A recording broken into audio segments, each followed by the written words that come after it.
ಒಂದು ಪ್ರಸಂಗ ಬಂತ ಅನ್ನುವಂಥ ಚಿಂತನೆ ಕಾಂಗ್ರೆಸ್ನಲ್ಲಿ ಜೋರು ನಡೆದದು.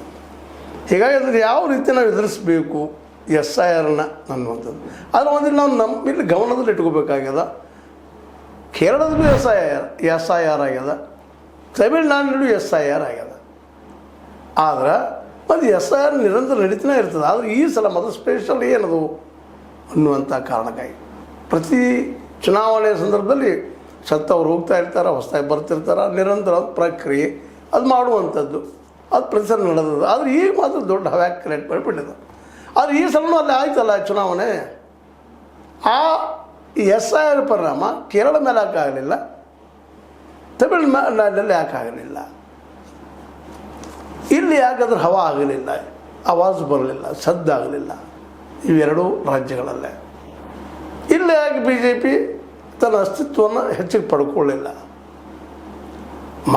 ಮತದಾರ ಸಂಖ್ಯೆ ಒಂದಿಷ್ಟು ಹೆಚ್ಚಾಗಿರ್ಬೋದು.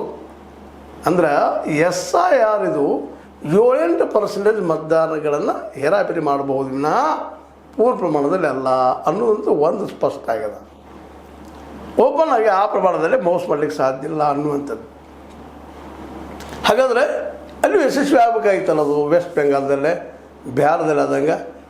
ಯಾಕಂದರೆ ಇಲ್ಲೇ ನಿಮಗೆ ಗೊತ್ತದ ಒಂದು ಟ್ರೆಂಡ್ ಅದ. ತಮಿಳ್ನಾಡಿನಲ್ಲೇ 2 ಪಕ್ಷ ಬರ್ತಾಯಿದ್ದು, DMK ಅನ್ನ DMK, ಒಂದು ಕಡೆ ಸ್ಟ್ಯಾಲಿನ್, ಒಂದು ಕಡೆ ಪಳನಿಯಪ್ಪ ಅಥವಾ ಜಯಲಲಿತಾ ಪಾರ್ಟಿ.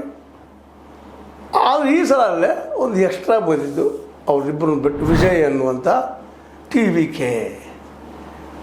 ಇಲ್ಲಿ ಬದಲಾವಣೆ ಆಗಲಿಲ್ಲ. BJP ಯಾಕೆ ಇಲ್ಲಿ ಯಶಸ್ವಿ ಆಗಲಿಲ್ಲ? ಒಂದನೇದ್ದು ಇವೆರಡೂ ರಾಜ್ಯಗಳಾಗಿರ್ಬೋದು, ದಕ್ಷಿಣದ ಮ್ಯಾಕ್ಸಿಮಮ್ ರಾಜ್ಯಗಳಾಗಿರ್ಬೋದು,